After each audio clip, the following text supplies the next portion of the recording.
होता है। जब मृत्यु आती है तो किस तरह से प्राण निकलते हैं, प्राणों के निकलने की क्या प्रक्रिया होती है, पहले उसे आप अच्छे से समझ लीजिए। देखो प्रेमी भाई बहनों, जैसे संसार में महाप्रलय आती है तो महाप्रलय के समय क्या होता, सबसे पहले पूरी पृथ्वी ढह जाती, ये पृथ्वी पानी में घुल करके पानी बन जाती। मानो सृष्टि की प्रलय एक बड़ी कयामत है और शरीर की प्रलय एक छोटी कयामत है। तो जैसे ही मौत आती है, सबसे पहले गुदा चक्र टूटता है, सिमटत भास श्वास उठ जावे और प्राणपति जब सिमट समावे, उस समय हमारी श्वासें रुक जाती, शरीर की चेतना पीछे की तरफ सिमटने लगती। तो सबसे पहले गुदा चक्र ही टूटता, क्योंकि गुदा चक्र में पृथ्वी का वास होता है। गुदा चक्र टूट करके ऊपर इंद्रिय चक्र में समा जाता। आवाज कम करो प्रेमी भाई बहनों, इंद्रिय चक्र में जल का वास होता, यानी जल ने पृथ्वी को घोल दिया। फिर जब इंद्रिय चक्र टूटेगा तो ऊपर नाभि चक्र में समा जाएगा। नाभि चक्र में अग्नि का वास होता, यानी अग्नि ने फिर जल को सुखा दिया। ये नीचे से सिमटाव होता है, नीचे से ऊपर की ओर सिमटाव होता। फिर जब ये नाभि चक्र टूटेगा तो ऊपर हृदय चक्र में समा जाएगा। हृदय चक्र में वायु का वास होता, यानी वायु ने अग्नि को अपने में समाहित कर लिया और इस तरह से वायु आकाश में उड़ गई। ये आंखों की पुतलियां पलट जाती हैं, मुंह खुला का खुला रह जाता। महात्मा प्रेम से जीवों को समझाते हैं कि भाई जब यह कर्म कलाई उपजावे और बुद्धि सुरत की यान दबावे, जब यह जीवात्मा पांचों तत्वों को लांग करके जल पृथ्वी अग्नि वायु आकाश पांचों तत्वों को लांग करके ऊपर आती है, तो काल दाढ़ में आन दवानी, जब ढर के नैनन से पानी, जब काल अपनी दाढ़ में दबाता है उस समय नेत्रों से पानी निकलता है, इंद्रियां टूट टूट करके चकनाचूर हो जाती, सब रिश्ते नातेदार खड़े रह जाएंगे, डॉक्टर वैद्य हकीम सब आपको घेरे रह जाएंगे। लेकिन प्रेमी भाई बहनों, उस समय आपको अपनी पीड़ा से कोई बचा नहीं पाता। लगे टकटकी दिखे न भाई, वाही समय को करे सहाई। उस समय जीव टकटकी लगाकर देखता है कि कोई मेरी मदद कर दे, कोई मुझे पीड़ा से मुक्ति दे दे। लेकिन प्रेमी भाई बहनों, उस समय नात रिश्तेदार भाई बंधु खड़े रह जाते, डॉक्टर वैद्य हकीम सब घेरे रह जाते, लेकिन कोई तुम्हें बचा नहीं पाता। यमदूत आते हैं, प्राणों की डोरी को तोड़ देते और जीवात्मा को खींच करके इस शरीर से बाहर कर दिया जाता। और जैसे ही ये जीवात्मा इस शरीर से अलग हुई, ये शरीर हमारा मिट्टी हो जाता। फिर इस मिट्टी को एक रात अपने घर में कोई रखने को तैयार नहीं होता। अरे आपके कितने भी सगे संबंधी क्यों ना हो, खास नात रिश्तेदार क्यों ना हो, लेकिन एक रात कोई घर में मिट्टी रखने के लिए तैयार नहीं होते हैं। कहते भाई जल्दी करो जल्दी करो, अब इनकी शक्ल देखने में हमको डर लग रहा, जल्दी से बाजार से कफन खरीद के लाओ, जल्दी से लकड़ियां खरीद के लाओ, जल्दी से चिता तैयार करो, इनको घर में से जल्दी से उठा ले जाओ। वहीं शमशान भूमि पर जला देना। ये जो घर में इनके कपड़े लत्ते पड़े हुए, और इनके कपड़े लत्ते भी उठा ले जाओ, वहीं शमशान भूमि पर जला देना। लेकिन उसने कोई सोने की अंगूठी पहनी होगी, गले में कोई सोने की चैन पहनी होगी, उसे धीरे से उतार कर जेब में रख लोगे। बस वही एक अशुद्ध नहीं होगा और बाकी सब अशुद्ध हो जाएगा। अरे महात्मा कहते हैं कि भाई कुटुंब परिवार मतलब का बिना धन पास नहीं जाए। ये रिश्ते नातेदार, ये कुटुंब परिवार वाले, ये सब स्वार्थ के संगी साथी। प्रेमी भाई बहनों, आज तुम्हारी जेब में पैसा है तो सब जैसे तैसे तुमसे रिश्तेदारियां कायम कर लेंगे। आज जेब खाली हो जाए, कोई किसी को याद करने वाला नहीं। 13 दिन बाद 13वीं मना दोगे, लड्डू पूड़ी पकवान बना करके खिला दोगे, फिर जाने वाले को कोई याद नहीं करता।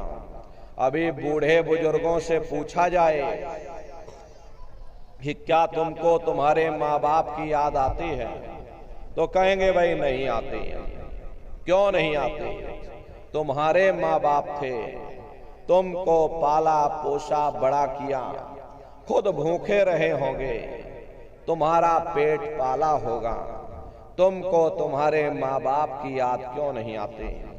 क्योंकि तुम्हारे सामने तुम्हारे ये लड़के बच्चे हो गए, तुम्हारे नाती पोता पंती संती हो गए, इसलिए तुम अपने माँ बाप की यादों को धीरे धीरे भूल गए और नई यादों में धीरे धीरे बस गए। ऐसे ही प्रेमी भाई बहनों, एक दिन सब तुमको भी भूल जाएंगे, कोई किसी को याद करने वाला नहीं। ये कहानी तो शमशान भूमि पर समाप्त हो गई। ये नाम, ये रुतबा, ये शान शौकत, ये जात और बिरादरी जिसके लिए तुम लड़ते झगड़ते थे, वो सब शमशान भूमि पर समाप्त हो गई। उधर देखो क्या होता, तुम्हारी जीवात्मा को ले जा करके ऊपर धर्मराज की कचहरी में पेश कर दिया जाएगा। वहां पलक झपकते ही तुम्हारे अच्छे बुरे कर्मों का हिसाब किताब हो जाएगा। धर्मराज तुमको सजा सुना देंगे, ले जाओ इनको फलाने नरक में डाल दो, क्योंकि मैंने इनको मौका दिया था जब ये माँ के गर्भ में उल्टे लटके हुए थे। उस समय इन्होंने मुझसे प्रार्थना की थी कि हे मालिक, मुझे एक बार मौका दे दो, मुझे एक बार मनुष्य शरीर दे दो, हम भजन करेंगे, भक्ति करेंगे, हम अपनी जीवात्मा का कल्याण करेंगे। तो मैंने इनकी प्रार्थना स्वीकार कर ली और इनको मैंने ये मनुष्य शरीर दे दिया और कह करके भेजा था कि भाई ये मनुष्य शरीर ये किराए का मकान है, ये तुम्हारा अपना नहीं है। अगर ये तुम्हारा अपना होता तो हमेशा तुम्हारे पास रहता। ये तुम्हारा अपना नहीं, ये मैंने तुमको कुछ समय के लिए किराए का मकान दिया है। हाँ, तुम अपनी जीवात्मा को मेरे किराए के मकान में बैठा करके और मालिक की भक्ति करके अपनी जीवात्मा का कल्याण करा लेना। मैंने कुछ समय के लिए तुम सबको ये किराए का मकान दिया है। जब समय पूरा होगा मैं अपने सिपाहियों को भेजूंगा, उस समय पर तुम मेरे मकान को खाली कर देना। लेकिन इतना ध्यान रखना कि जैसा साफ सुथरा मैंने तुमको ये किराए का मकान दिया, वैसा ही साफ सुथरा तुम मुझको वापस लौटाना। लेकिन इस किराए के मकान में बैठ करके इन्होंने अच्छे बुरे कर्म कर डाले। मेरे किराए के मकान को इन्होंने अपने कर्मों से गंदा कर दिया, इसलिए कर्मों की सजा इनको मिलेगी। ले जाओ इनको फलाने नरक में डाल दो। अरे महात्मा कभी झूठ नहीं बोलते, महात्माओं ने जब साधना किया, साधना करके जब ऊपर गए और ऊपर जा करके जब उन्होंने नरकों का हाल देखा, तो हमारी आपकी जानकारी के लिए उन्होंने धर्म ग्रंथों में लिख दिया कि लोह के खम्भ तपत के माही, और जहां जीव को ले चिपटाई वहां लोहे के खंबे अग्नि से धधक धधक कर लाल हो रहे। ऐसे खोटे जीवों को उन खंभों में चिपटाया जाता, जीव हाय हाय करके तड़फता है। तड़फ तड़फ जीव जुलम बुखारी, और तपत खम्भ दुख उपजे भारी। असहनी वेदना होती है, असहनी दुख दर्द होता, जीव वहां रोता चिल्लाता रहता। वहां कोई तुम्हारी पुकार सुनने वाला नहीं, कोई तुम्हारी दर्द भरी आवाज को सुनने वाला नहीं। प्रेमी भाई बहनों, एक नरक नहीं है, ऐसे वहां अनेकों अनेक नरक बने हुए हैं। नरक अनेक और हैं, कहाँ लग कहूँ बखान, और दुख भोगते यह जीव जो जाने जो भोग समन। कहते भाई एक नरक नहीं, ऐसे वहां अनेकों अनेक नरक बने हुए। ये जीव अपने अपने कर्म के अनुसार अनंतों अनंत युगों तक, वर्षों की बात नहीं कर रहे, अनंतों अनंत युगों तक जीव नरकों की यातनाएं भोगता रहता। कुंभी नरक निदान यह है, पड़े जीव जग जाए और सिर समेत डूबा रहे सदा नरक के माही। कुंभी कहते हैं घड़े के आकार का बड़ा विशाल नरक बना हुआ, दुनिया भर का मवाद बड़ी भारी बदबू उसमें से आती, जीवों को उसी में डाल दिया जाता। जब ही नरक सिर ऊपर काढ़े तब ऊपर जूते जम मारे। जैसे ही ये जीव श्वास लेने के लिए अपने सिर को बाहर निकालता, ऊपर यमदूत खड़े रहते, नोकदार भालों से चुभो दिया जाता, जीव फिर उसी में डूब जाता। कुंभी नरक कल्प लो वासा, और मुख में नरक नाक में श्वासा। कल्प लो वासा यानी 1000 चौकड़ी युग का एक कल्प होता है, न जाने कितने कल्पों तक, युगों युगों तक जीव अपने अपने कर्म के अनुसार नरकों की यातनाएं सहता रहता। और नरकों की यातनाएं सहने के बाद में इसी जीवात्मा को सीधे मनुष्य शरीर नहीं दिया जाता, बल्कि से 4 खान 84 लाख योनियों में डाल दिया जाता। जैसे बच्चा होता है, बच्चा पहले कक्षा 1 पास करेगा, फिर कक्षा 2 में जाएगा, ऐसे ही वहां पर भी पूरा चैनल बना हुआ।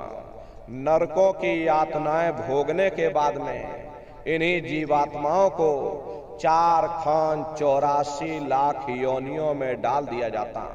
अब ये 4 खान 84 लाख योनियां ये कोई मामूली योनियां नहीं होती। 4 खान का मतलब होता है अंडज पिंडज उपमज स्थावर, ये 4 खाने होती हैं।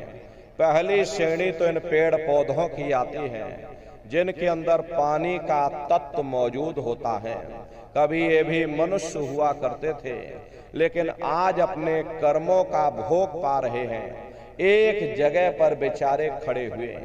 दूसरी श्रेणी कीड़े मकोड़ों की आती है जिनके अंदर पृथ्वी और अग्नि का तत्व मौजूद होता।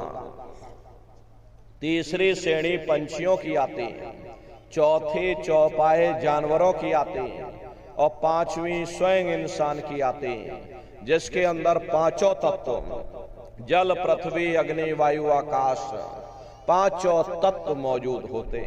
प्रेमी भाई बहनों, ये 4 खाने हैं, इनकी अलग अलग 84 लाख योनियां होती हैं। अब आप पेड़ पौधों को देखिए तो आम का पेड़ अलग है, नीम का पेड़ अलग है, पीपल का पेड़ अलग है। ऐसे ही अलग अलग प्रजातियों के कीड़े मकोड़े, अलग अलग प्रजातियों के पशु पंछी, कुल मिलाकर के 84 लाख योनियां हैं। हम दुनिया के जीव नरकों की यातनाएं भोगने के बाद में इन्हीं 84 लाख योनियों में डाल दिए जाते हैं। मामूली कष्ट नहीं होता। अरे हमको आपको गर्मी लग गई तो हम लोग छाया में आ गए, सर्दी लग गई तो कंबल रजाई ओढ़ लिया, भूख लग गई तो रोटी खा ली, बीमार हो गए तो अस्पतालों में चले गए, अपना अपना इलाज करवा लिया। लेकिन देखो उन जानवरों को, क्या गर्मी, क्या सर्दी, क्या बरसात, एक एक रोटी के टुकड़े के लिए बेचारे भटकते रहते। किसी का हाथ कट गया, किसी का पैर कट गया, किसी को जीते जी काट डाला, मुर्गी की गर्दन ही मरोड़ डाली। क्या उनको दर्द नहीं होता? अरे उनको भी दर्द होता है। मादा बिच्छू होती है, मादा बिच्छू की मौत कैसे होती? मादा बिच्छू जब अपने बच्चे को जन्म देती है तो उसी के बच्चे अपनी भूख को मिटाने के लिए अपनी माँ की पीठ पर चढ़ जाते हैं और उसी के मांस को नोच नोच करके खाते हैं। वो तड़पती रहती है, कराहती रहती है, लेकिन जब तक हड्डी हड्डी न बच जाए उसके बच्चे अपनी माँ की पीठ से नीचे नहीं उतरते हैं। ऐसे न जाने कितने जीव जंतु इस संसार में भरे पड़े हुए। बीमार बैलों की दुर्दशा आप देखो, मुंह से फसूकर निकलता रहता, लेकिन टनों बोझा उनके ऊपर डाल दिया जाता, डंडा मार मार करके चलाया जाता। क्या उनको दर्द नहीं होता? अरे उनको भी दर्द होता है, उनको भी तकलीफ होती, लेकिन वे बेचारे बेजुबान हैं, कुछ बोल नहीं पाते, कुछ बता नहीं पाते।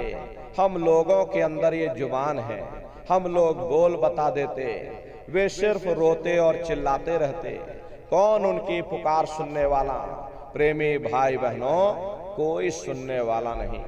कई जन्म भय कीट पतंगा, कई जन्म भय मीन कुरंगा, और कई जन्म पंखी सरफोइयो, कई जन्म हैवर वृक्ष जोइयो, मिल जगदीश मिलन की वरिया, और चिरंकार यह देश सजरिया।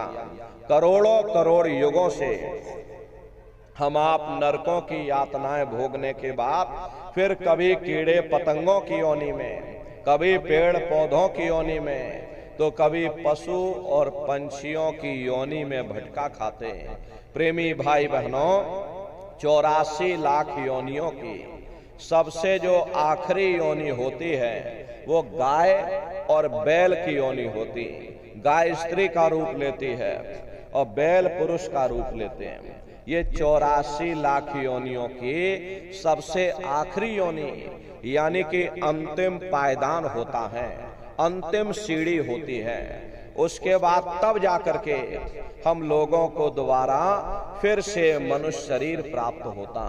इसीलिए कहा गया कि बड़े भाग्य मानुष तन पाया, कोट जन्म जब भटका खाया, कोटान कोट जन्म जन्मांतरों तक अलग अलग योनियों में भटकने के बाद में तब बड़े सौभाग्य से हम लोगों को ये मनुष्य शरीर प्राप्त हुआ।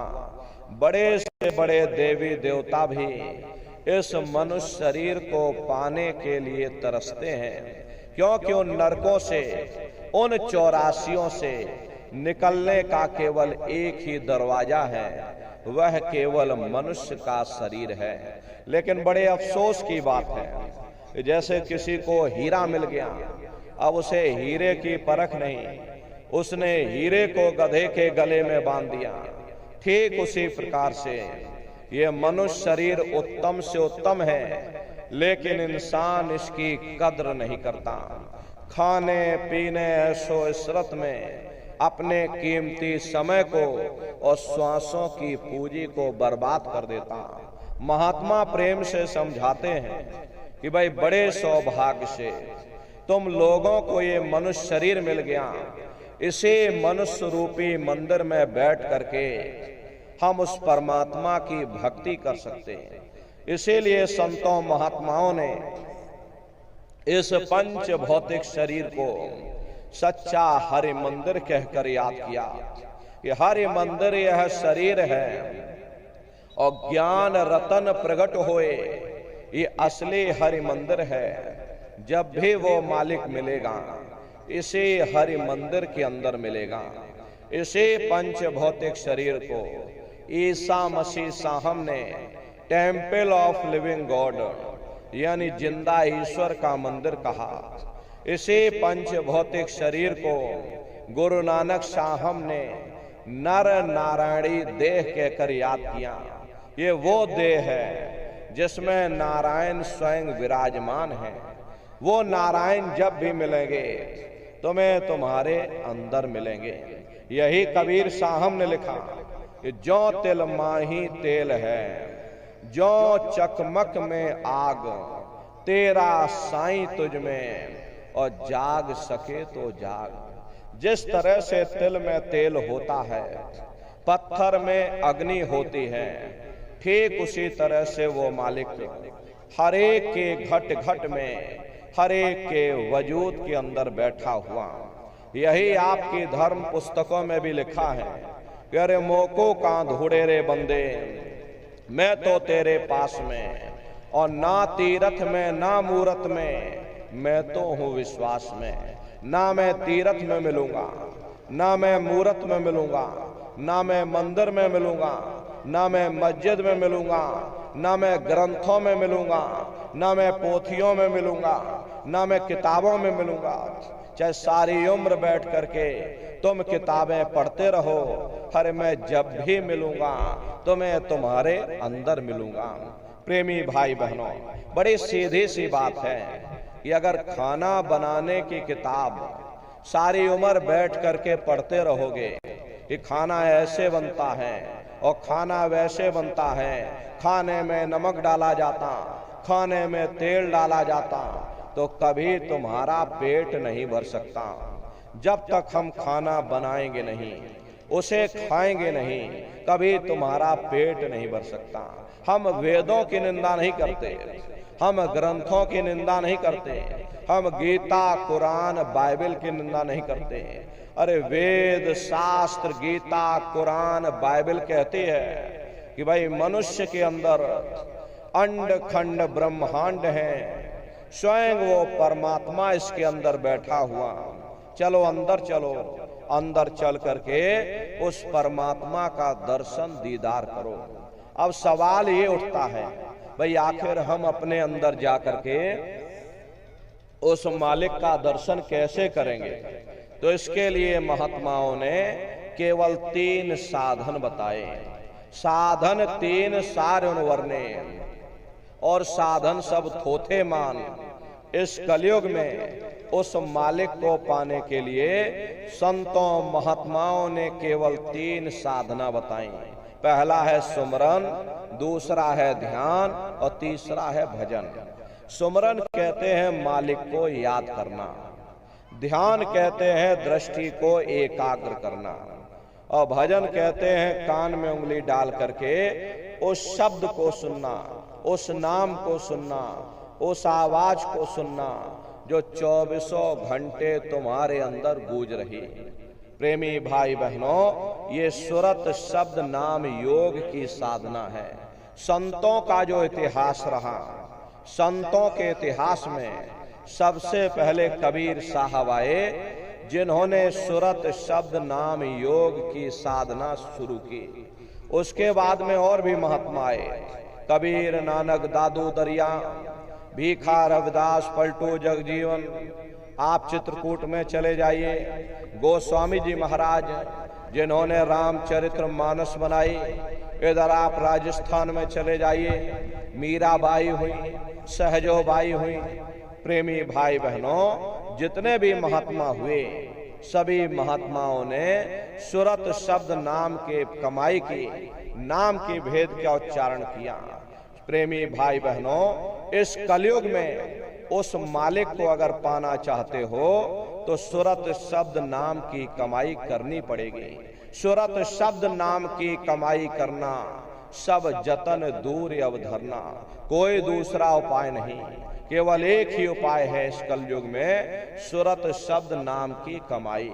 तो इसके लिए महात्माओं ने 3 साधन बताए। पहला सुमरन, दूसरा ध्यान और तीसरा है भजन। सुमरन कहते हैं मालिक को याद करना, ध्यान कहते हैं दृष्टि को एकाग्र करना, और भजन कहते हैं कान में उंगली डाल करके उस शब्द को सुनना, उस देववाणी आकाशवाणी को सुनना जो 24 घंटे तुम्हारे अंदर गूंज रही है। तो कैसे आप लोग सुमरन करोगे, कैसे आप लोग ध्यान करोगे और कैसे आप लोग भजन करोगे?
आ करके अपनी साधना के द्वारा उस मालिक के नाम को सिद्ध करते हैं। जैसे कबीर साहब आए, उन्होंने साहिब नाम सिद्ध किया।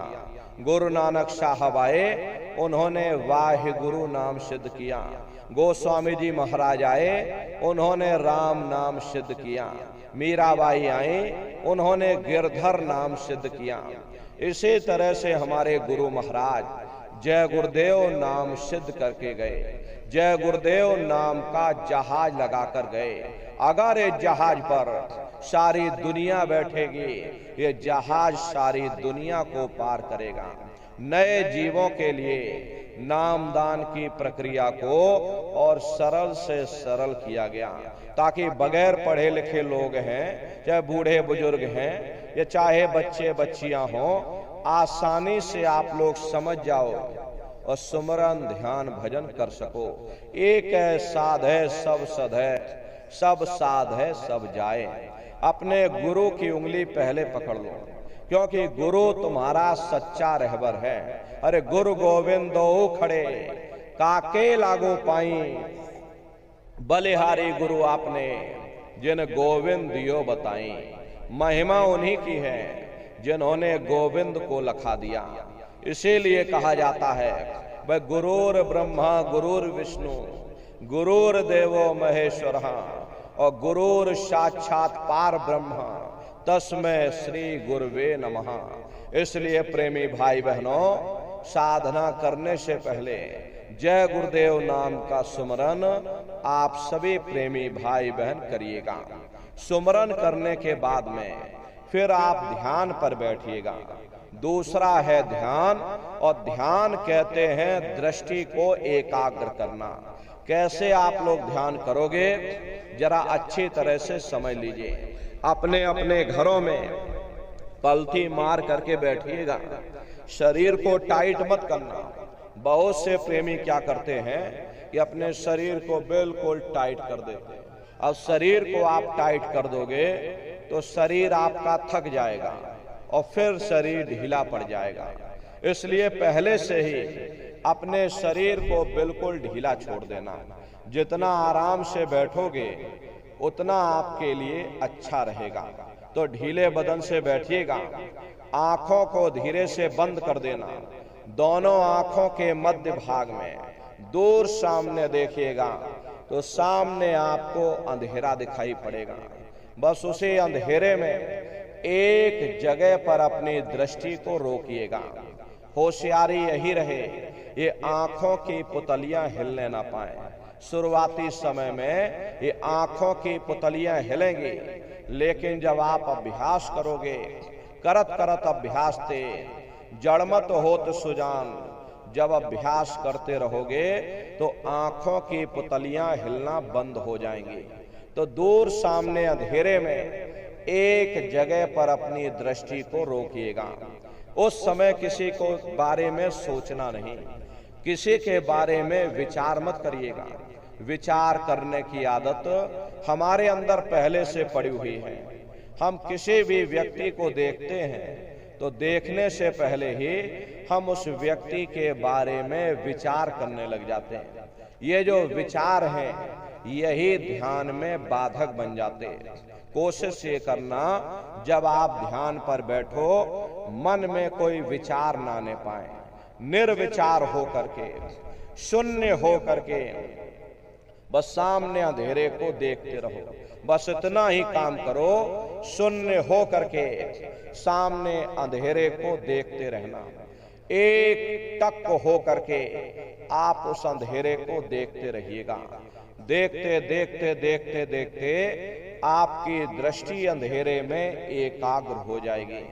और जैसे ही आपकी दृष्टि उस अंधेरे में एकाग्र होगी तो सुई की नोक के बराबर काले में भी काला बिंदु, बड़ा चमकीला बिंदु होता है, तारे की तरह चम चम चम चम चमकेगा, वो सामने आपको दिखाई पड़ जाएगा। जब वो चमकदार बिंदु सामने दिखाई पड़ जाए तब आप अपनी दृष्टि को उस बिंदु पर एकाग्र करिएगा। जब आप अपनी दृष्टि बिंदु पर एकाग्र करोगे तो बिंदु के चारों तरफ से बड़ा भारी प्रकाश निकलेगा, चक्र की तरह से बहुरंगी प्रकाश होगा। वो प्रकाश धीरे धीरे बड़ा होता चला जाएगा। साधक इतना मोहित हो जाता है कि बिंदु को तो छोड़ देता, दाएं बाएं प्रकाश को देखने में लग जाता।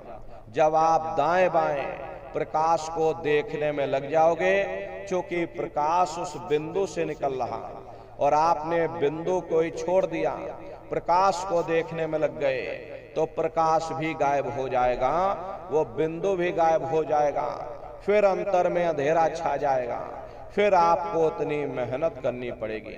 इसलिए दाएं बाएं बिल्कुल मत देखिएगा। आपका निशाना उस बिंदु पर टिका रहे जिसमें से वो प्रकाश निकल रहा। वही बिंदु दरवाजा है, वही बिंदु खिड़की है, उसी को हरि का द्वार यानी कि हरिद्वार कहा गया।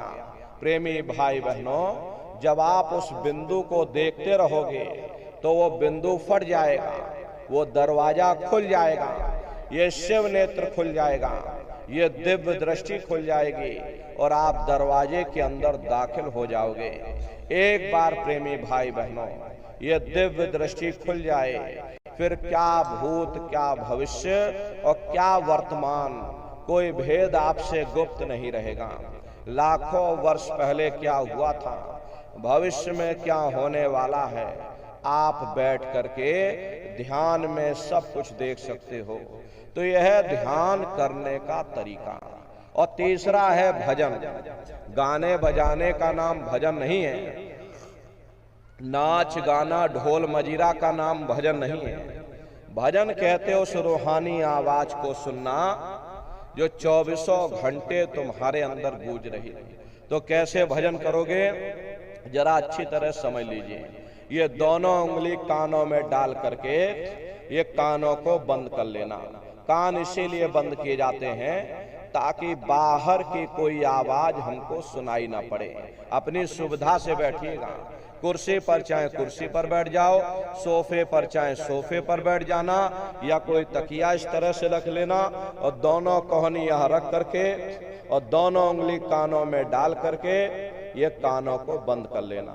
बहुत सी माताएं बहनें बूढ़े बुजुर्ग हैं आपके घुटनों में दर्द होता है या रीढ़ की हड्डी में दर्द होता, आप बैठ करके भजन नहीं कर पाते हो तो आप लेट करके भजन करिएगा। ऐसे सीधे लेट जाना, लेटे लेटे आंख और कान को बंद कर देना। मतलब तो आंख और कान को बंद करना है, चाहे आप लेट करके करो या चाहे आप बैठ करके करो। यही कहा गया, ये आंख कान मुख बंद कराओ, अनहद झिंगा शब्द सुनाओ। यानी पहले अपनी आंख को बंद करो, अपने मुख को बंद करो, दोनों उंगली कानों में डाल करके ये कानों को बंद कर लो और ऊंचे से ऊंचा ध्यान दे करके उस आवाज को सुनने की कोशिश करो। प्रेमी भाई बहनों, जब आप अपने कानों को बंद करके ऊंचा ध्यान दे करके सुनोगे तो आपको ऐसा अनुभव होगा कि कहीं सीटी जैसी आवाज हमारे कानों में गूंज रही है। टी, इस तरह से सीटी जैसी आवाज शुरू में आप सभी को सुनाई पड़ेगी। करना कुछ नहीं है, लेटे हो चाहे बैठे हो, बस आप उस आवाज को सुनते रहना और सुनते सुनते उसी में लीन हो जाओ। जब आप उसमें लीन हो जाओगे तो कुछ समय बाद में दोबारा आपको अनुभव होगा कि कहीं बड़ी दूर से एक महीन आवाज, घंटे और शंख की आवाज हमारे कानों में बज रही है। जैसे मंदिरों में घंटियां बजती हैं, टन टन टन, तो बाहर तो आपने नकल किया। महात्माओं ने कहा था कि भाई ये शरीर तुम्हारा सच्चा हरि मंदिर है, इसी हरि मंदिर के अंदर वो घंटे और शंख की आवाज 24 घंटे गूंज रही। उसी घंटे शंख की आवाज को महात्माओं ने शब्द कहा।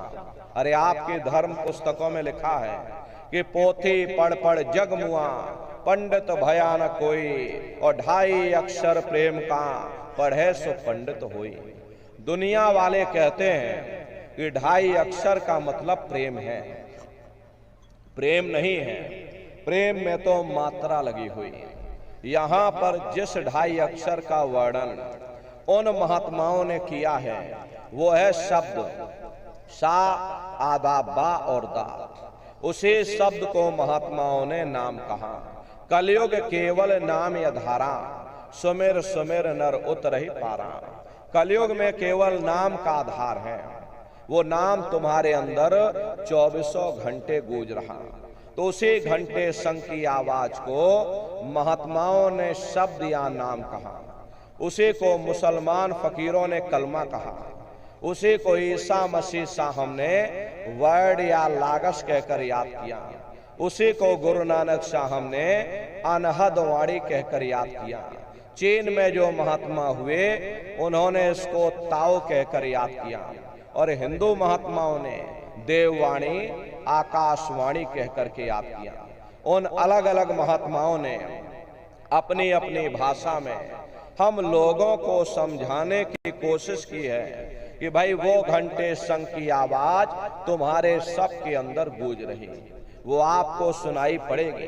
प्रेमी भाई बहनों, जब घंटे शंख की आवाज आपको सुनाई पड़ने लग जाए तब आप सीटी की आवाज को छोड़ देना और घंटे शंख की आवाज को पकड़ लेना, उसमें लय हो जाना। जब आप उसको पकड़ लोगे, उसको सुनने लग जाओगे, तो वो आवाज धीरे धीरे बढ़ना शुरू होगी और बढ़ते बढ़ते इस कदर बढ़ेगी कि आपके रोम रोम में घंटे और शंख की आवाज गूंजने लग जाएगी। बड़ी घनघोर आवाज होती है, बड़ी मधुर वो आवाज होती है। ये जो दुनिया के संगीत आप सुनते हो, उस रूहानी संगीत के सामने ये दुनिया के संगीत कुछ नहीं है। जब आप उस रूहानी संगीत को सुनोगे, इतना भारी आनंद आपके ऊपर छा जाएगा, इतनी खुशी आपको होगी, ऐसा नशा आपके ऊपर चढ़ जाएगा, इतना आप उस आवाज में खो जाओगे कि आप सारी दुनिया को भूल जाओगे। प्रेमी भाई बहनों, शंकर भगवान को वही नशा चढ़ा था। शंकर भगवान कोई गांजा भांग नहीं पीते थे। ये तो हमने आपने शंकर भगवान को बदनाम कर दिया कि शंकर भगवान गांजा भांग पीते थे तो चलो हम भी गांजा भांग पिएंगे। लेकिन ऐ नर नारियों, शंकर भगवान ने कभी गांजा भांग नहीं पिया। शंकर भगवान जिस नशे में लीन रहते थे वो नाम का नशा था, वो ध्यान का नशा था, वो भक्ति का नशा था। जब आप उस आवाज को सुनोगे तो आपको भी वो नशा चढ़ जाएगा, क्योंकि उस आवाज में चुंबक है। जब आप उस आवाज को सुनोगे तो वो आवाज आपको अपनी ओर खींचेगी, और जब खिंचाव होगा तो जीवात्मा का फैला हुआ प्रकाश 9 दरवाजों से सिमटने लगेगा। अब ये 9 दरवाजे कौन कौन से हैं? देखो प्रेमी भाई बहनों, अच्छी तरह समझिएगा, ये बहुत बड़ा विज्ञान है। दुनिया का विज्ञान जब समाप्त हो जाएगा तो ये विज्ञान प्रारंभ होगा।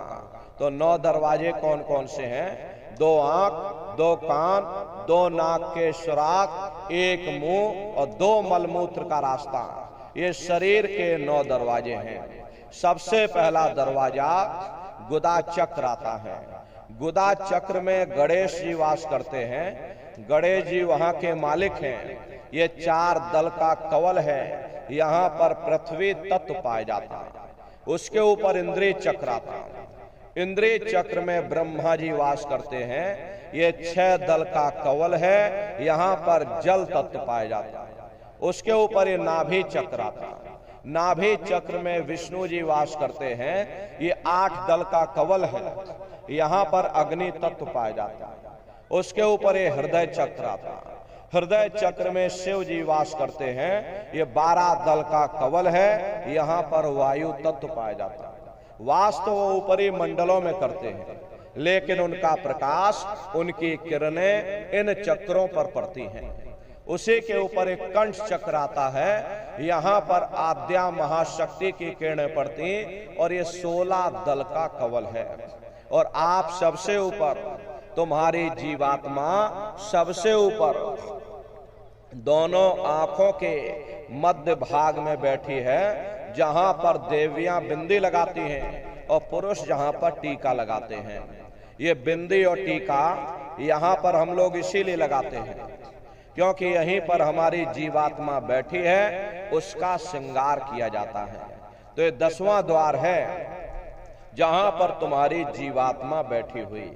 इसी 10वें दरवाजे पर बैठ करके जीवात्मा अपने प्रकाश को 9 दरवाजों में फैलाती है, जिससे आपका ये शरीर चलता है, आपके हाथ और आपके पैर चलते हैं। जब आप भजन करोगे और घंटे शंख की आवाज को सुनोगे तो उस आवाज में चुंबक है, वो आवाज आपको अपनी ओर खींचेगी, और जब खिंचाव होगा तो जीवात्मा का फैला हुआ प्रकाश ये 9 दरवाजों से सिमट करके यही 10वें दरवाजे पर इकट्ठा हो जाएगा, जहां पर तुम्हारी जीवात्मा बैठी हुई। और जैसे ही यहाँ पर इकट्ठा हुआ, तुरंत शब्द जीवात्मा को खींच करके इस शरीर से बाहर कर देगा। फिर आप अपनी आंखों से देखिएगा कि हमारा शरीर ये है और हम ये खड़े। आप अपने शरीर से अलग हो जाओगे। जैसे चिड़िया होती है, चिड़िया घोंसले से निकल करके आसमानों की उड़ान भरती है और शाम को फिर अपने घोंसले में आ जाती है। ऐसे ही तुम्हारी जीवात्मा इस शरीर रूपी घोंसले से निकल करके ब्रह्मांडों की सैर करेगी, देवी देवताओं के दर्शन करेगी, राम और कृष्ण के दर्शन करेगी, और घूम करके फिर अपने शरीर रूपी घोंसले में वापस चली आएगी। प्रेमी भाई बहनों, ये ब्रह्मा विष्णु महादेव जिनकी सारी दुनिया पूजा करती है, आप सभी लोग ब्रह्मा विष्णु महादेव की पूजा करते हो, लेकिन कभी आपने विचार नहीं किया भाई जिनकी हम पूजा कर रहे हैं, आखिर ये लोग हैं कौन? ये कहां पर रहते हैं? ये क्या काम करते हैं? इनके माँ बाप कौन हैं? राम कौन है? कृष्ण कौन है? ईश्वर कौन है? ब्रह्म कौन है? पार ब्रह्म कौन है? ये कहां पर रहते हैं? तो जरा संक्षिप्त में आप समझिएगा, क्योंकि अगर हम इसका वर्णन करेंगे तो लाखों वर्ष लग जाएंगे, एक लोक का वर्णन नहीं कर पाएंगे, इतने विशाल ऊपर लोक बने हुए। लेकिन संक्षिप्त में आपको बता रहे कि किन किन मंडलों को पार करते हुए तुम्हारी ये जीवात्मा अपने 5वें मंडल पर यानी कि सचखंड में पहुंचेगी। प्रेमी भाई बहनों, जब आप भजन करोगे और घंटे शंख की आवाज को पकड़ करके जब आप शरीर रूपी घोंसले से बाहर निकल जाओगे तो उसी शब्द को पकड़ करके ये जीवात्मा ब्रह्मांडों की चढ़ाई करती है। पलक झपकते यह जीवात्मा खरबों योजन ऊपर चली जाती। ये सूरज चांद सितारों को पार करने के बाद सबसे पहले जो आपको लोक मिलेगा उसे महात्माओं ने शिवलोक कहा। शिवलोक तमोगुणी स्थान है, वहां के मालिक शिव जी हैं और वो पार्वती जी के साथ उस लोक में विराजमान है। चैतन्य धार जो ऊपर से नीचे आ रही है, जिसे महात्माओं ने गंगा कहा, वह अपना केंद्र बिंदु शिवलोक को बनाती है। इसीलिए शिव जी की जटा में गंगा दर्शाई जाती है। शिव जी का दर्शन करने के बाद फिर जब आप ऊपर चढ़ोगे उसी के ऊपर ब्रह्मा जी का लोक आएगा, और ब्रह्मा जी का लोक वो रजोगुणी स्थान है। वहां के मालिक ब्रह्मा जी हैं, वो गायत्री सावित्री और सरस्वती के साथ उस लोक में विराजमान है। और ब्रह्मा जी का दर्शन करने के बाद में फिर घंटे शंख की आवाज को पकड़ करके फिर जब आप ऊपर चढ़ोगे उसी के ऊपर विष्णु लोक आएगा। विष्णु लोक वो सतोगुणी स्थान है, वहां के मालिक विष्णु जी हैं। उनका बड़ा मनमोहक स्वरूप है। उनकी 4 भुजाएं हैं और चारों भुजाओं में शंख गदा वतम और चक्र सुशोभित हैं। और आप क्षीर सागर में लक्ष्मी जी के साथ विराजमान। ये तीनों देवता ब्रह्मा विष्णु और महादेव अपने अपने लोक में बैठ करके राज कर रहे।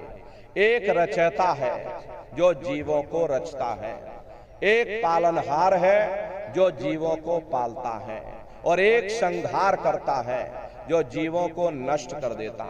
इनकी जो माता है वो आद्या महाशक्ति हैं। ब्रह्मा विष्णु महादेव लोक के ऊपर वो आद्या महाशक्ति का लोक आता है, और उसी लोक को पार करने के बाद में सबसे पहला देश पड़ेगा, या यूं कह लीजिए कि पहली राजधानी पड़ेगी, जिसे महात्माओं ने सहस दल कवल कहा। वो राजधानी है।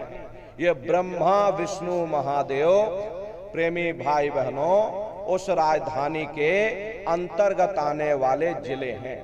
जैसे आपके उत्तर प्रदेश की राजधानी लखनऊ है, ये गोरखपुर आपका जिला है। इसी तरह से प्रेमी भाई बहनों वो सहस दल कवल राजधानी है। राजधानी का जो मालिक है वो निरंजन भगवान है। ये ब्रह्मा विष्णु महादेव ये निरंजन भगवान के ही पुत्र हैं, और ये आद्या महाशक्ति ये निरंजन भगवान की अर्धांगिनी है। और निरंजन भगवान स्वयं तीनों लोकों के मालिक हैं। उन्हीं को त्रिलोकीनाथ कहा जाता।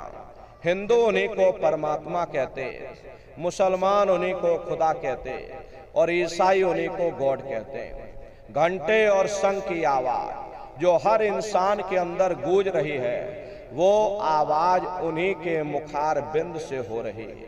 निरंजन भगवान का जो स्वरूप है वो ज्योतिष स्वरूप है। हजार बाती की अखंड ज्योति वहां पर बराबर जल रही। हम आप यहाँ पर ज्योत जलाते हैं, इस ज्योत में तेल की जरूरत पड़ती है, बाती की जरूरत पड़ती है, लेकिन वो अखंड ज्योति ऐसी है जिसमें ना तेल की जरूरत है और ना बाती की जरूरत है। पलटू साहब ने जिक्र किया है कि उल्टा कुआ गगन में तिसमें जरे चिराग, और तिसमें जरे चिराग, बिना रोगन बिन बाती, और 6 ऋतु 12 मास, जरत रहे दिन राती। सतगुर मिले जो होए ताहि की नजर में आवे, और बिन सतगुर नहीं कोई वाह को दर्शावे।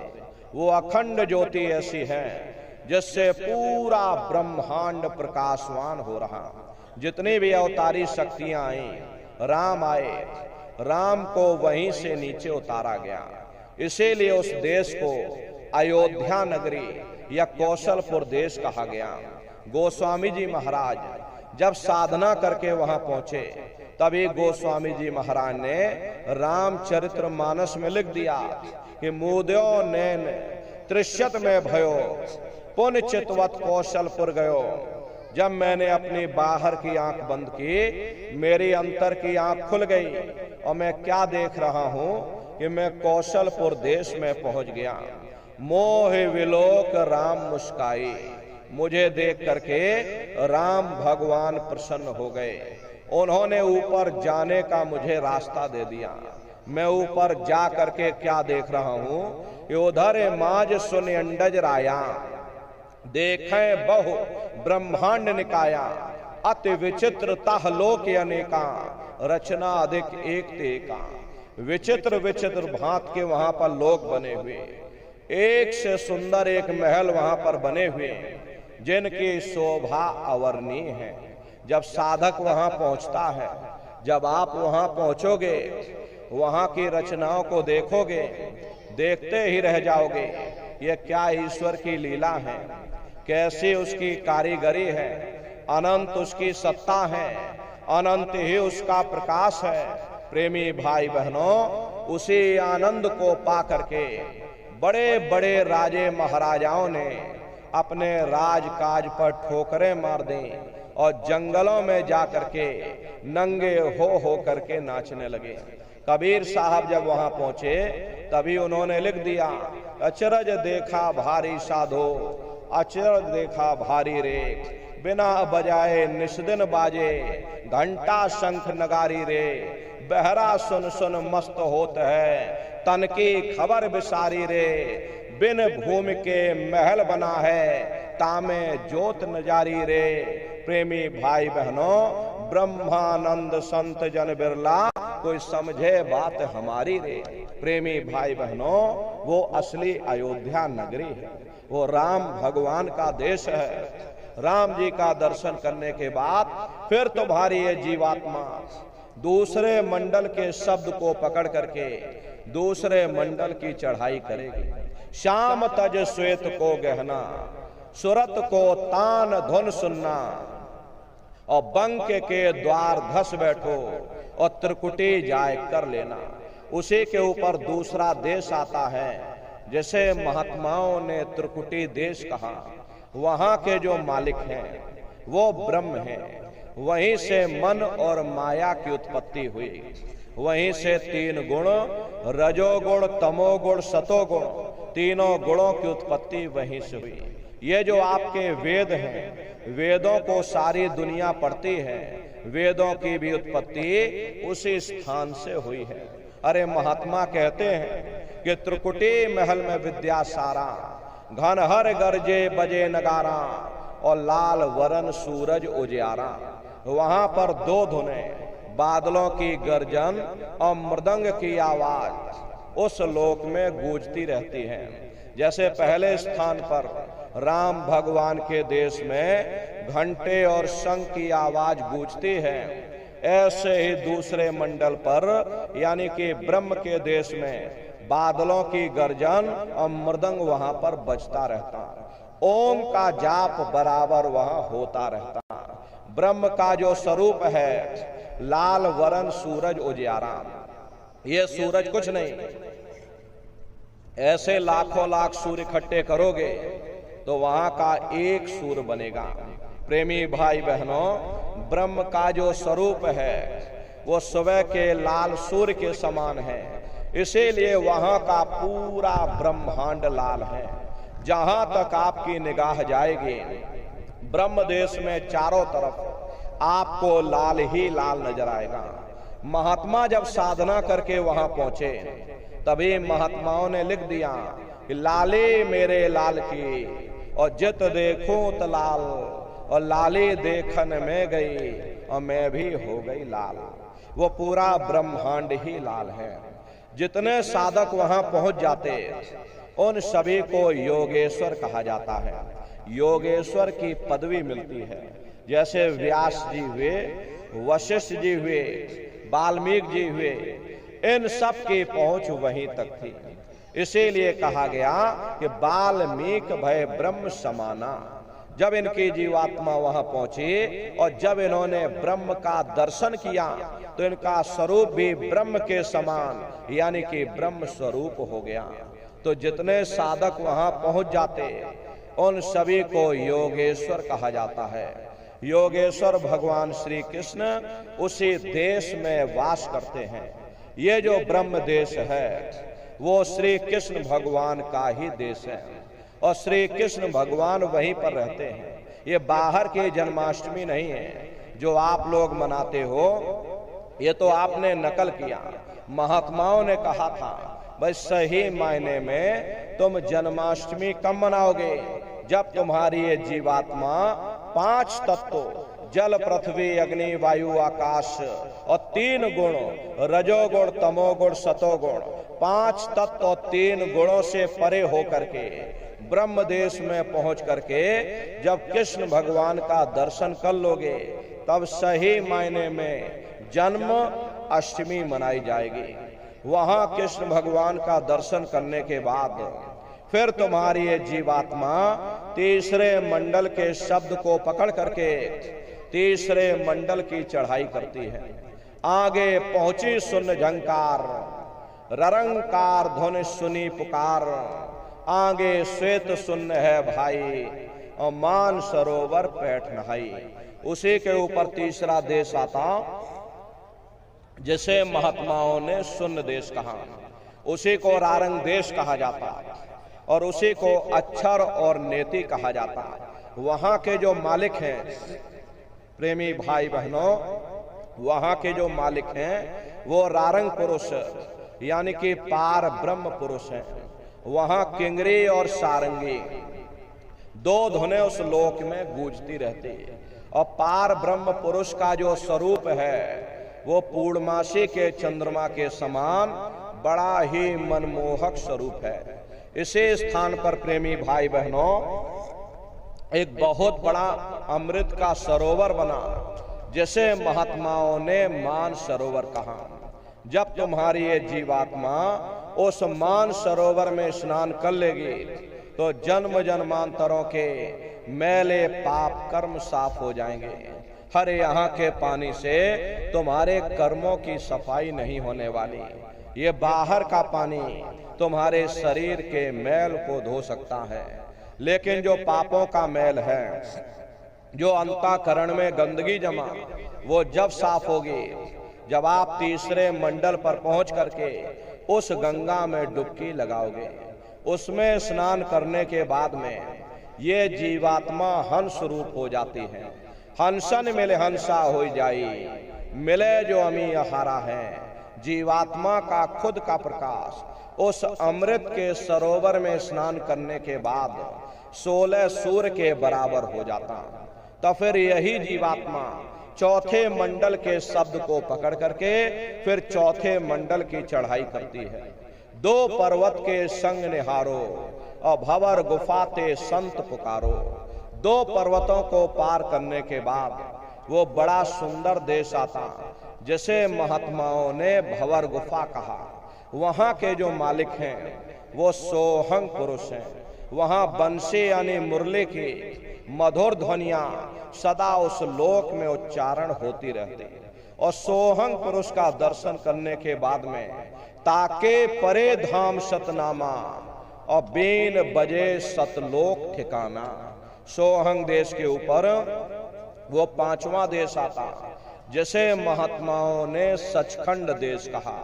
वो सचखंड देश अजर अमर अविनाशी सदा एक रस रहने वाला देश है। वहां न काल है न कर्म है, न दुख है न संताप है, न पुण्य है न पाप है। जो जीवात्माएं वहां पहुंच जाती हमेशा के लिए जन्म मरण के बंधनों से आजाद हो जाती। वहां के जो मालिक हैं वो सत्य भगवान हैं जिनके रोम रोम में खरबों खरब सूरज चांद सितारे प्रकाशवान। वही हमारे आपके सच्चे मालिक हैं, वही हमारे आपके सच्चे पिता हैं। हमको आपको वहीं से नीचे उतारा गया, फिर शब्द को पकड़ करके शब्द शब्द पौड़ी पर चढ़कर और पहुंचो सचखंड सतनाम। शब्द की सीढ़ी हर मंजिल पर लगा रखी। आपने भजन किया, घंटे शंख की आवाज को पकड़ा तो आप पहले मंडल पर पहुंच जाओगे। वहीं पर आपको दूसरे मंडल का शब्द सुनाई पड़ेगा, उसे आप पकड़ लोगे तो दूसरे मंडल पर चढ़ जाओगे। ऐसे ही शब्द दर शब्द, मंजिल दर मंजिल तुम्हारी ये जीवात्मा अपने देश सचखंड में पहुंच जाती है। तो शब्द कब पकड़ में आएगा? जब आप भजन करोगे।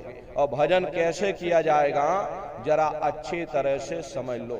प्रेमी भाई बहनों, आंख और कान को बंद करिएगा लेकिन मन को रोकिएगा। ऐसे समय पर तुम्हारा ये मन जरूर भागेगा। अभी आप सत्संग में बैठे हो, शरीर तुम्हारा यहां बैठा लेकिन मन सारी दुनिया में भाग रहा। अब कोई बाल बच्चों को घर में छोड़कर आया, मन बाल बच्चों में पहुंच गया। कोई दुकान दफ्तर छोड़ करके आया तो मन दुकान दफ्तर में पहुंच गया। कोई खेती बाड़ी छोड़ करके आया, शरीर बेचारा यहाँ बैठा लेकिन मन खेत में जुताई कर रहा। तो ऐसे भजन से कोई लाभ नहीं होगा। जिन्होंने मार मन डाला उन्हीं को सूरमा कहना, बड़ा बैरी मन घट में इसी का जीत ना कटना। अगर दुनिया में कोई हमारा दुश्मन है वो केवल हमारा मन है। ये मन रूपी रावण कब मरेगा? जब 9 द्वारों पर फतेह हासिल करके तुम यहाँ 10वें द्वार पर चढ़ जाओगे, तब सही मायने में दशहरा मनाई जाएगी। ये बाहर की दशहरा नहीं है जो लकड़ी का रावण बना देते हो और फूंक फांक करके घर चले आते हैं। कहते भाई हमने रावण मार दिया। महात्माओं ने कहा था भाई सही मायने में तुम दशहरा कब मनाओगे? जब 9 द्वारों पर फतेह हासिल करके तुम यहाँ 10वें द्वार पर चढ़ जाओगे, तब सही मायने में विजयदशमी मनाई जाएगी। तब तुम्हारी ये जीवात्मा, इसी जीवात्मा को महात्माओं ने राम भी कहा। अरे आपके धर्म पुस्तकों में लिखा है कि एक राम दशरथ का बेटा, एक राम घट घट में लेटा, एक राम का सकल पसारा, एक राम है सबसे न्यारा। एक वो राम है जो अयोध्या के वासी हैं और एक राम घट घट में लेटे, यानी हमारी आपकी जीवात्मा जो हर एक के अंदर मौजूद है। महात्माओं ने कहा भाई एक वो राम है और एक राम का सकल पसारा, यानी कि पहले स्थान के मालिक वो निरंजन भगवान, जिनको दुनिया त्रिलोकीनाथ कहते हैं, जिनका ये पूरा पसारा पूरा संसार है। महात्माओं ने कहा भाई एक वो राम है और एक राम है सबसे न्यारा, 5वें स्थान के मालिक वो सतपुरुष भगवान जो हमारे आपके सच्चे पिता हैं। महात्माओं ने कहा भाई एक वो राम है। तो महात्मा तो उस राम की महिमा गाते हैं। मोटी बात आप लोग पकड़िए कि भजन कैसे करोगे। तो ये आंख और कान को बंद कर लेना, ऊंचा ध्यान देकर सुनना। शुरू में सीटी जैसी आवाज आप सभी को सुनाई पड़ेगी, उसको पकड़ लेना, सुनते रहना, सुनते सुनते उसी में लीन हो जाओ। जब आप उसमें लीन हो जाओगे तो कुछ समय बाद में दोबारा आपको अनुभव होगा कि कहीं बड़ी दूर से एक महीन आवाज, घंटे और शंख की आवाज हमारे कानों में गूंज रही। जब घंटे शंख की आवाज आपको सुनाई पड़ने लग जाए, तब आप सीटी की आवाज को छोड़ देना और घंटे शंख की आवाज को पकड़ लेना। एक बार प्रेमी भाई बहनों आप उस आवाज को पकड़ लो, फिर वो आवाज आपको नहीं छोड़ेगी। खींच करके शरीर से बाहर कर देगी। फिर रोज आना, रोज जाना, रोज ब्रह्मांडों की सैर करना, रोज देवी देवताओं के दर्शन करना, रोज राम और कृष्ण के दर्शन करना और घूम करके फिर अपने शरीर रूपी घोंसले में वापस चले आना। तो ये सुमरन, ध्यान और भजन 3 क्रियाएं आपको बताई गई। रास्ता सच्चा है, आप करोगे, आपको अनुभव होगा, दिखाई भी देगा और सुनाई भी पड़ेगा। लेकिन इतना ध्यान रखिएगा, जो भी दिखाई सुनाई पड़े अपने अंदर हजम करिएगा और नित्य नियम से करिएगा। नागा नहीं होना चाहिए। प्रेमी भाई बहनों, अरे आप शरीर को भोजन देते हो, सुबह दोपहर शाम खाते हो, लेकिन कभी आपने ये विचार नहीं किया कि तुम्हारी ये जीवात्मा जो जन्म जन्मांतरों से भूखी प्यासी बैठी, कभी आपने इसको भोजन नहीं दिया। और इसका भोजन शब्द है, इसका भोजन नाम है। अपना ये नियम बनाइए कि पहले हम अपनी जीवात्मा को भोजन देंगे, फिर अपने शरीर को भोजन देंगे। अगर ये नियम आपका बन गया तो आपका लोक भी बन जाएगा और आपका परलोक भी बन जाएगा। इसलिए प्रेमी भाई बहनों, सुमरन, ध्यान, भजन बराबर आप लोग करते रहिएगा। प्रेमी भाई बहनों, उस मालिक को पाने के लिए तुम्हें कोई जात बिरादरी बदलने की जरूरत नहीं है, तुम्हें कोई समाज छोड़ने की जरूरत नहीं है। आप ये मत समझ लेना कि हमें समाज छोड़ना पड़ेगा या साधु महात्मा बाबा बनना पड़ेगा या घर परिवार छोड़ना पड़ेगा या जात बिरादरी बदलनी पड़ेगी। हरे नारियों, ये जात पात के रगड़े झगड़े ये हमारे अपने नहीं है, ये सिर्फ हमारे मन की खुराफात है। आप सभी लोग बुद्धिमान हो, अपनी अपनी बुद्धि से आप सभी लोग जरा विचार करिएगा। जब गुरु नानक साहब नहीं आए थे तब कोई सिख नहीं था, जब मोहम्मद साहब नहीं आए थे तब कोई मुसलमान नहीं था, जब ईसा मसीह साहब नहीं आए थे तब कोई ईसाई नहीं था, और पीछे लौटते चले जाओ तो केवल मनुष्य ही मनुष्य रह जाते हैं। ये रगड़े झगड़े किसने पैदा किए? ये हमने आपने पैदा किए। अरे कोई भी महात्मा यहाँ पर आकर के ना कोई कौम मनाने आता है, ना कोई मजहब चलाने आते हैं, और ना ही आप हमारे हाथों में ये डंडे और तलवारें देने के लिए आते हैं। अरे आप तो सच्चा मार्ग, सनातन मार्ग समझाने के लिए इस धरा भूमि पर शरीर रूप में अवतरित होते हैं। हरे प्रेमी भाई बहनों, सुपच जात के भंगी थे, रैदास जी जात के हरजम थे, मीराबाई जात की छत्राणी थी। अगर वे सब उस मालिक को प्राप्त कर सकते हैं तो आप भी उस मालिक को प्राप्त कर सकते हो। जाति पाति पूछे नहीं कोई, और हरि का भजे सो हरि का होई। लोग यहाँ जात पात बनाते बनाते मर गए, लेकिन ऐ नारियों, जब तुम्हारी ये जीवात्मा इस मनुष्य रूपी चोले को छोड़ करके ऊपर धर्मराज की कचहरी में पहुंचेगी, वहां न तुमसे ये पूछा जाएगा तुम किस जाति के हो, तुम किस कौम के हो, तुम किस मजहब के हो, तुम हिंदू हो या मुसलमान हो, तुम हिंदुस्तान से आए हो या तुम पाकिस्तान से आए हो। अरे वहां तुम्हारे कर्म देखे जाएंगे, भक्ति भाव देखा जाएगा, मालिक से मिलने का प्रेम और प्यार देखा जाएगा। इसीलिए महात्मा कहते हैं, भाई मालिक को पाने के लिए तुम्हें जात बिरादरी बदलने की जरूरत नहीं है, तुम्हें समाज छोड़ने की जरूरत नहीं है, तुम्हें साधु बाबा बनने की जरूरत नहीं है। अरे भाई तुम अपने अपने घर परिवार में रहो, अपने अपने बाल बच्चों के साथ रहो, अपने अपने समाज में रहो, समाज की रीत नीति के अनुसार रहो, मेहनत और ईमानदारी से काम करो और 24 घंटे में घंटा 2 घंटा अपनी जीवात्मा के कल्याण के लिए सुरत शब्द नाम की कमाई यानी सुमरन, ध्यान और भजन करिएगा। यही दौलत तुम्हारे काम आएगी, बाकी सब यहीं पड़ा रह जाएगा। सोए की एक नौक भी तुम्हारे साथ में जाने वाली नहीं है। अरे बड़े बड़े राजे महाराजे आए, सारी जिंदगी उन्होंने एक किला बनाते बनाते गुजार दिया, आज उनके किलों को जाकर देखिए, आज खंडहर बने पड़े हुए। विश्व विजेता सिकंदर सारी दुनिया पर राज करने का ख्वाब देखता था, वो भी मुट्ठी खोल करके चला गया। कोई क्या साथ लेकर के जाएगा? जो चीज तुम्हारे साथ में जाने वाली है वो केवल परमात्मा की भक्ति है। इसलिए प्रेमी भाई बहनों, वो दौलत कमा लो जो अंत समय में तुम्हारे काम आवे। सुमरन ध्यान भजन नित्य नियम से करिएगा, यही दौलत तुम्हारे काम आएगी और बाकी सब यहीं पड़ा रह जाएगा। प्रेमी भाई बहनों, कुछ जाने वाला नहीं, इसलिए वो दौलत कमाओ जो आखिर में तुम्हारे काम आवे। तो भजन ध्यान सुमरन बराबर आप लोग करते रहिएगा और सभी लोग शाकाहारी रहना, क्योंकि हमारे गुरु महाराज ने शाकाहार पर विशेष जोर दिया।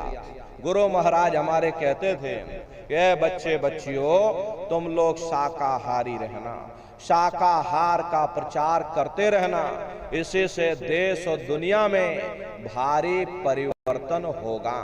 हरे नर नारियों, परिवर्तन कोई कानून बनाने से नहीं होता, परिवर्तन कोई आंदोलन करने से नहीं होता, परिवर्तन कोई तोड़फोड़ करने से नहीं होता। परिवर्तन तब होता है जब लोगों के विचार बदलते हैं, लोगों की भावनाएं बदलती हैं, और विचार जब बदलेंगे जब लोगों का खान पान शुद्ध होगा।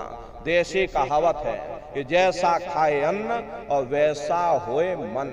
जब इंसान पशुव्रती भोजन करेगा तो उसकी बुद्धि स्वतः ही पशुओं जैसी हो जाएगी, सोच विचार उसका चिंतन स्वतः ही पशुओं जैसा हो जाएगा।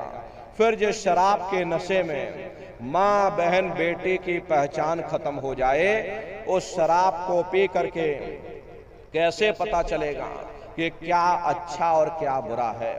यही कारण है कि आज घर समाज में दुनिया भर के अत्याचार और दुनिया भर के व्यभिचार फैले हुए। अरे हम आप मंदिर बनवाते हैं, उन मंदिरों में नहा धो करके जाते, कहते भाई परमात्मा के रहने की जगह है, हमको नहा धो करके जाना चाहिए, फूल अगरबत्ती ले जाना चाहिए। कोई उन मंदिरों में कूड़ा कचरा नहीं डालता। अगर कूड़ा कचरा डालोगे तो आपस में लाठियां चल जाएंगी। फिर ये जो हरि मंदिर है, ये पंच भौतिक शरीर जिसे महात्माओं ने हरि मंदिर कहा, इसमें तुम हाड़ मांस के लोथड़े डालते हो, इसमें तुम शराब के कतरे डालते हो। अपने बनाए हुए ईंट गारे के मंदिर की कद्र करोगे और परमात्मा के बनाए हुए इस हरि मंदिर को तुमने जीते जी कब्रिस्तान बना दिया तो सख्त सजा मिलेगी। अरे महात्माओं ने लिखा है कि तिल भर मच्छी खाई के कोट गौ दान और काशी करवट जा मरे निश्चय नरक निदान। यदि तिल भर भी मच्छी खा करके फिर चाहे कोटान कोट गौओं का दान करो और काशी में जा करके मत्था रगड़ते रगड़ते अपनी पूरी जिंदगी वहां पर गुजार दो, फिर भी तुमको तुम्हारे गुनाहों की सजा मिलेगी, कोई बच नहीं सकता। क्योंकि ये कर्म भूमि है, यहाँ तुम जैसा कर्म करोगे वैसा ही फल तुमको मिलेगा। देखिए इस कर्म भूमि पर कृष्ण भगवान तक नहीं बच पाए। उस समय बाली को छिप करके बाण मारा था, वही बाली कृष्ण अवतार में बहेलिया बन करके आ गया। कृष्ण भगवान के पैरों में पद्म चमकता था, हिरण की आंख समझ करके और बहेलिये ने निशाना मार दिया, और जब पास में आकर के देखा कृष्ण भगवान थे, अफसोस करने लगे। लेकिन कृष्ण भगवान ने उसको समझाया, इसमें तुम्हारा कोई दोष नहीं, उस समय हमने तुमको मारा, आज तुमने हमको मार दिया, हमारा तुम्हारा अदला बदला पूरा हो गया। कर्म प्रधान विश्व रच राखा, जो जस करे सो तस फल चाखा। ये कर्मों का ऐसा देश है, यहाँ तुम जैसे बीज बोगे वैसे ही फसल काटोगे। इसलिए प्रेमी भाई बहनों, आपसे हमारी प्रार्थना है कि आप लोग शाकाहारी रहिएगा। ये तरह तरह की बीमारियां जो आज के समय में आ रही, इसका मुख्य कारण एक ही है कि लोगों का खान पान गंदा हो गया। अपनी बुद्धि से विचार करिए, इंसानों के खून में जब जानवरों का खून मिल जाएगा, इंसानों के अंदर जब जानवरों के कीटाणु पहुंच जाएंगे, तो न जानवरों की दवा काम में आएगी न इंसानों की दवा काम में आएगी। परिणाम क्या होगा? ऐसी महामारियां फैलेंगी। इसलिए प्रेमी भाई बहनों, आपसे हमारी प्रार्थना है कि आप लोग शाकाहारी रहिएगा। कोई ऐसा नशा मत करना जिससे बुद्धि तुम्हारी पागल हो जाए। घर में माँ बहन बेटी की पहचान खो दो। अरे आप अपने आप को कट्टर हिंदू मानते हो? अरे भाई, हम कट्टर हिंदू हैं, हमसे बड़ा सनातनी दुनिया में कोई नहीं। हम राम को मानने वाले हैं और हम कृष्ण को मानने वाले। अरे आप राम को मानते हो और आप कृष्ण को मानते हो, तो उनके आदर्शों पर भी चलना सीखो। राम ने कभी नहीं कहा कि तुम मांस खाओ, या कृष्ण ने कभी नहीं कहा कि तुम शराब पियो। जितने देवी देवता अवतार हुए, सभी यही कह करके गए कि अहिंसा परमो धर्मा। अगर हमने किसी को बनाया नहीं तो मिटाने का अधिकार हमारे पास नहीं। अरे आप इंसान हो, इंसान का काम है दया करने का, दया धर्म का मूल है। इसलिए आप जीवों पर रहम करो, रूहों पर रहम करो। सभी लोग शाकाहारी रहिएगा।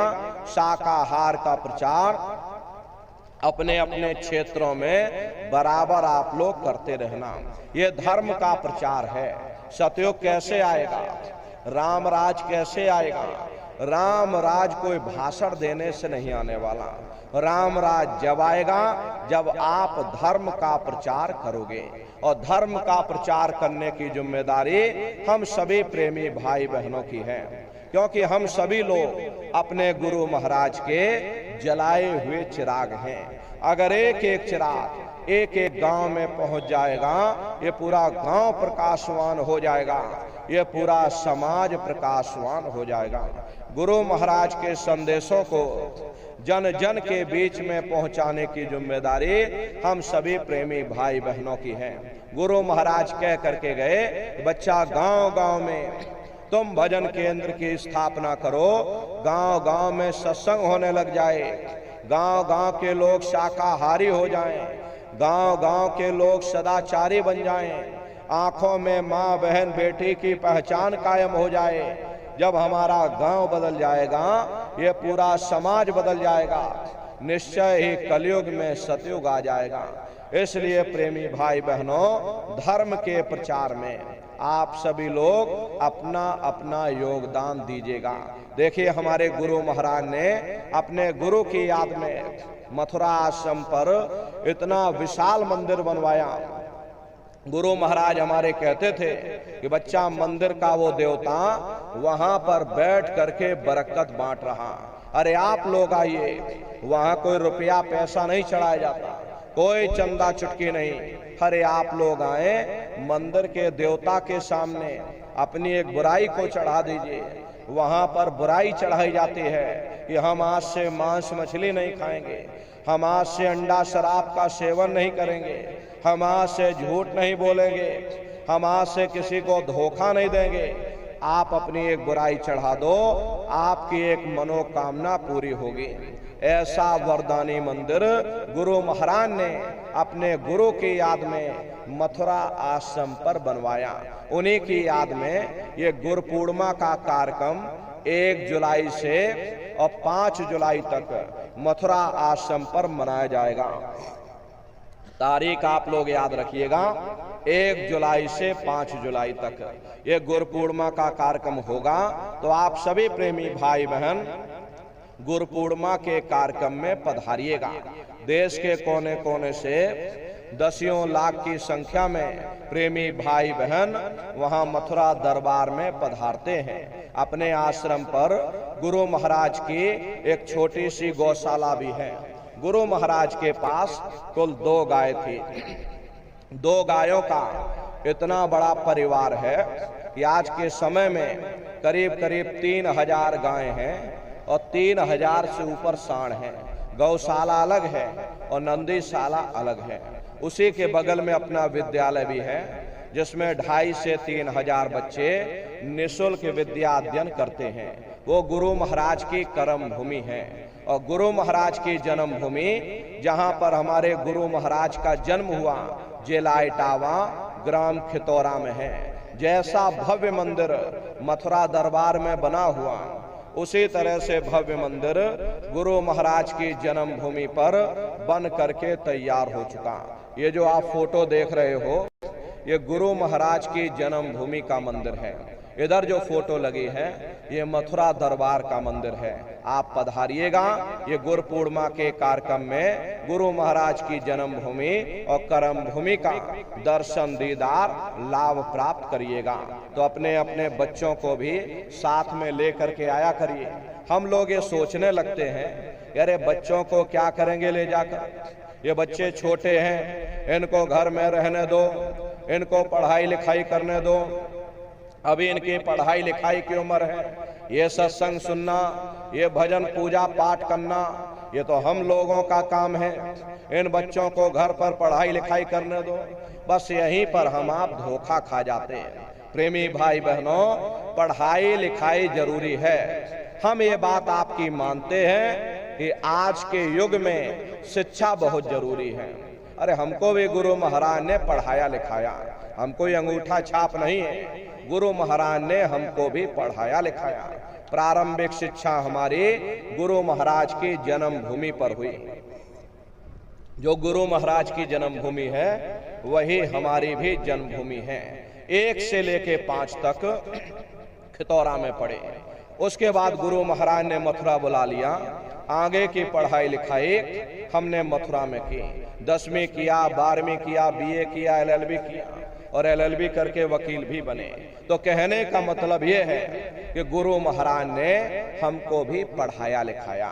लेकिन प्रेमी भाई बहनों, पढ़ाई लिखाई के साथ साथ संस्कार भी जरूरी है। और संस्कार कोई MA BA की डिग्री करने से नहीं पढ़ते, संस्कार कोई डिप्लोमा करने से नहीं पढ़ते। अगर MA BA की डिग्री करने से बच्चों के अंदर संस्कार पड़ जाते तो हिंदुस्तान में इतने वृद्धाश्रम न खोले गए होते। अरे संस्कार पढ़ेंगे महात्माओं के वचनों से, संस्कार पढ़ेंगे सत्संग के माध्यम से। ये बच्चे देश के भविष्य हैं। इन बच्चों के अंदर अच्छे संस्कार डालना ये समय की बहुत बड़ी मांग है।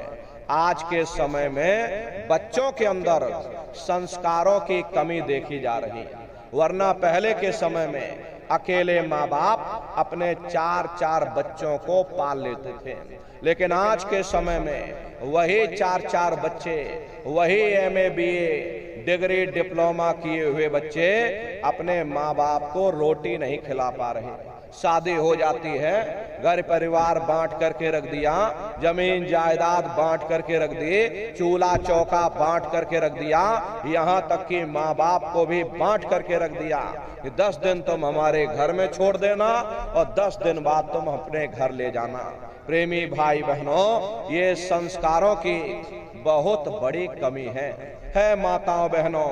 ये बच्चे तुम्हारी धरोहर हैं, ये बच्चे तुम्हारी पूंजी हैं। अपनी पूंजी को संभाल करके रखिए, इनको बचपन से तैयार करिए, इनको अच्छी शिक्षा देना, इनको अच्छे संस्कार देना, इनको शाकाहारी बनाना, इनको सदाचारी बनाना, इनको चरित्रवान बनाना, और इनको भी तुम राम और कृष्ण बना दो।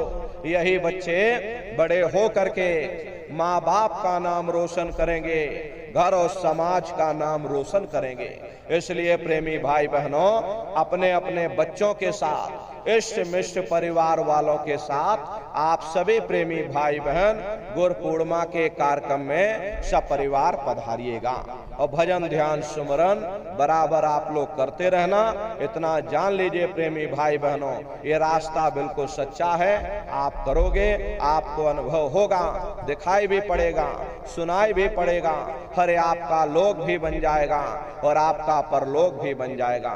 इसी के साथ अब हम अपनी वाणी को विराम देते हैं। आप लोगों ने अपना कीमती समय हमको दिया, इसके लिए आप सभी प्रेमी भाई बहनों को बहुत बहुत धन्यवाद है। कहने सुनने में यदि हमसे कोई गलती हुई हो, हम छोटे हैं, आप सभी लोग हमारी माताएं बहनें बूढ़े बुजुर्ग हमको छोटा समझ करके आप सभी प्रेमी भाई बहन हमको क्षमा करिएगा। अभी आप लोग बैठे रहिएगा, एक प्रार्थना आप सभी लोग करिए, उसके बाद ये समापन हो जाएगा। तो सभी प्रेमी भाई बहन प्रेम के साथ में मालिक को याद करते हुए एक प्रार्थना बोलिएगा। बोलो जय गुरुदेव।